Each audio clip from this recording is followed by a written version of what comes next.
পায়ের গোড়ালির ব্যথায় আজকাল অনেক লোকই ভুগছে।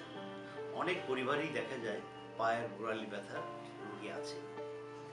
পায়ের গোড়ালির ব্যথার সাধারণত দুটো কারণ।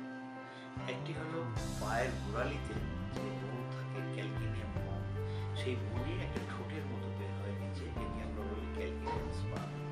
অথবা পায়ের যে আর্চ থাকে, মিডিয়াল আর্চ বিশেষ করে, এই আর্চ যদি ফ্ল্যাট হয়ে যায় ব্যথা হতে পারে।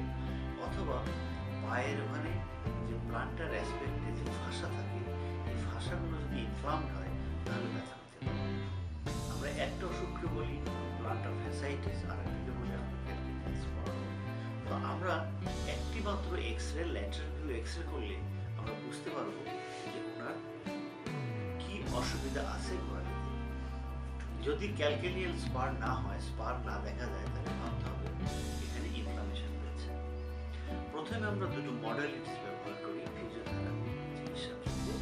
একটি হলো আমরা আল্ট্রাসাউন্ড ব্যবহার করি ইনফ্লামেশন কমানোর জন্য, এবং আমরা কোল্ড কম্প্রেশন ব্যবহার করি। তবে কোল্ড কম্প্রেশন ব্যবহার করার আগে পায়ের গোড়ালিতে বা পায়ের তালুতে আমরা এক প্রকার ওয়েল ব্যবহার করি, করে তারপর আমরা কোল্ড কম্প্রেশন ব্যবহার করি। এরপরে আমরা মায়োফেশিয়াল রিলিজ করি। মায়োফেশিয়াল রিলিজ খুব ইম্পর্টেন্ট। পায়ের পাতার সম্পূর্ণ মাসেল, বিভিন্ন লেয়ারের যে মাসেল থাকে, প্রত্যেকটি লেয়ারের মাসেলকে আমরা মায়োফেশিয়াল করি।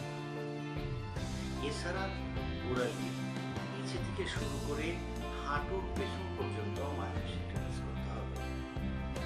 তারপরে আমরা এই অংশগুলোকে স্ট্রেচিং এবং স্ট্রেংথেনিং করে দিই।